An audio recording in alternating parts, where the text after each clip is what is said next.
नमस्कार, आप सभी का बहुत बहुत स्वागत है। आप देख रहे हैं भारत 24। मैं हूं आपके साथ पूर्णिमा मिश्रा और वक्त है दहाड़ का।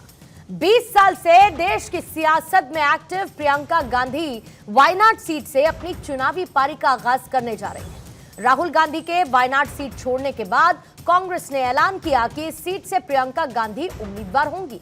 प्रियंका गांधी चुनाव कब और कहां से लड़ेंगी, इस बात को लेकर लंबे वक्त से कयास लगाए जा रहे थे। कभी कांग्रेस के गढ़ अमेठी तो कभी मां सोनिया गांधी की सीट रायबरेली से प्रियंका के चुनाव लड़ने के दावे किए गए, लेकिन प्रियंका कभी चुनाव मैदान में नहीं उतरी। अब प्रियंका के चुनाव लड़ने के ऐलान से कांग्रेस में जबरदस्त उत्साह है, तो बीजेपी ने कांग्रेस पर परिवारवाद को बढ़ावा देने का आरोप लगा दिया। साथ ही राहुल पर भी वायनाड की जनता को धोखा देने का आरोप लगा दिया है। इस मामले में आई तमाम राजनीतिक प्रतिक्रियाएं पहले आपको सुनवाते हैं और उसके बाद सवालों का जिक्र और फिर मेहमानों से चर्चा। उत्तर प्रदेश में कोई रिस्क लेना नहीं है तो बहना को केरला भेज दिया, वायनाड भेज दिया और वहां की सीट छोड़ दी। पर ये वायनाड की जनता के साथ कितना बड़ा धोखा है, सोचिए। वायनाड की जनता को बताया नहीं कि 2 सीट से लड़ेंगे। कितना बड़ा धोखा कर दिया है, ये उसका भी एक परिचायक है।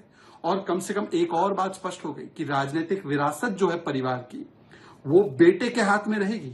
तो बेटी को, मतलब पुत्री को, उत्तर प्रदेश में घुसने की इजाजत नहीं है। उनको जाना पड़ेगा दक्षिण भारत में, साउथ में, केरला में। और राजनीतिक विरासत जो वो अपनी समझते हैं परिवार की, वो पुत्र के साथ में ही होगी और वही रहेंगे रायबरेली में।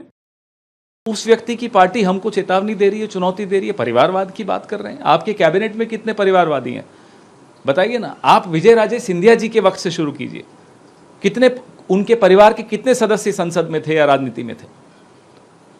भारतीय जनता पार्टी की थी, जनसंघ की थी, तो क्या किसी ने रोका उन्हें कि साहब परिवारवाद है विजय राजे जी का? नहीं बोला ना किसी ने, सम्मान करते थे सब उनका। इस तरह की हल्की टिप्पणियां करना भारतीय जनता पार्टी की फितरत हो गई है। और आइए दहाड़ में आज जिन सवालों के इर्द गिर्द चर्चा रहेगी, उसमें पहला सवाल यह है कि क्या सिर्फ गांधी परिवार के सहारे है कांग्रेस? दूसरा सवाल यह है कि प्रियंका को टिकट देकर कांग्रेस ने फिर से क्या परिवारवाद को बढ़ाया है? प्रियंका को उपचुनाव में मैदान में क्यों उतारा गया?